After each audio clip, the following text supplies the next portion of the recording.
This is the charcoal that I made. I burnt it 2 days ago, and you leave it 1 day to cool down and make sure it doesn't reignite. There's often a little bit of big stuff that hasn't burnt, but if you let that burn, there'd be too much dust from the stuff that did burn in the burn barrel. And if you tip it up, you see it's got holes in the bottom, and those holes allow the fire to get in, which will start in a little trench like that. And this is the wood I'm using this time, and these branches with all the leaves on, they're ideal for starting the fire. I'll put some straw in the bottom of this, in the bottom of that, and put the kindling on top of that, and then put this stuff on top of that. More later. This is rice straw from last year's rice harvest, and there's the burn barrel. So what we do, let's put the load in the barrel.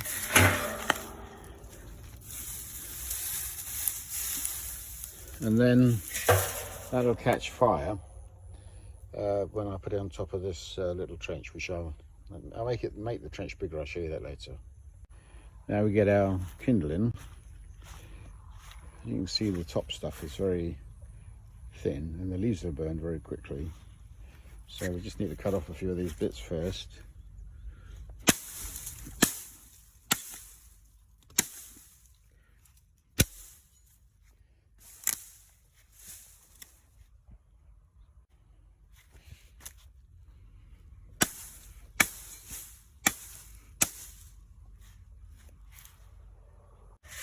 And just basically crumble it up into the burn burner. Then you have 2 hands, of course. Let's give you the idea. And we've got these sort of sticks. So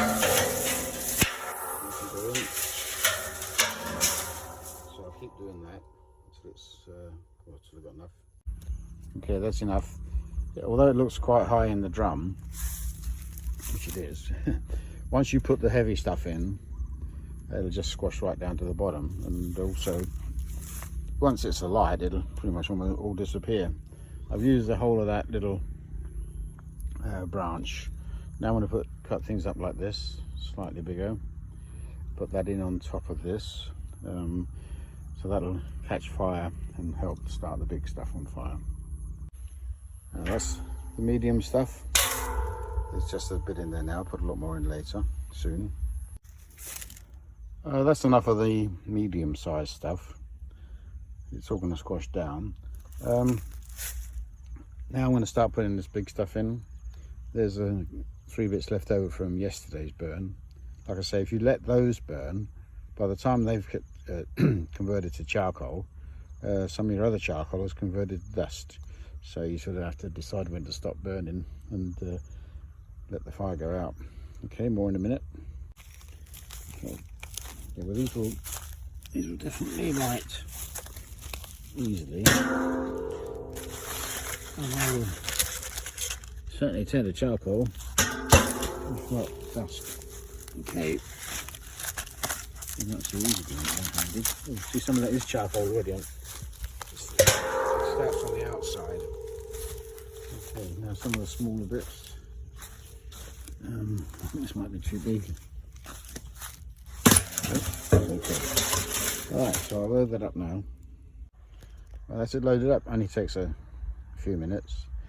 I'll put them horizontally because when I tried vertically, which I thought would be better, the bottom of the bottom that like that will charcoal out the outside, but you'll end up with a sort of spear of wood on the inside and not burnt at all at the top.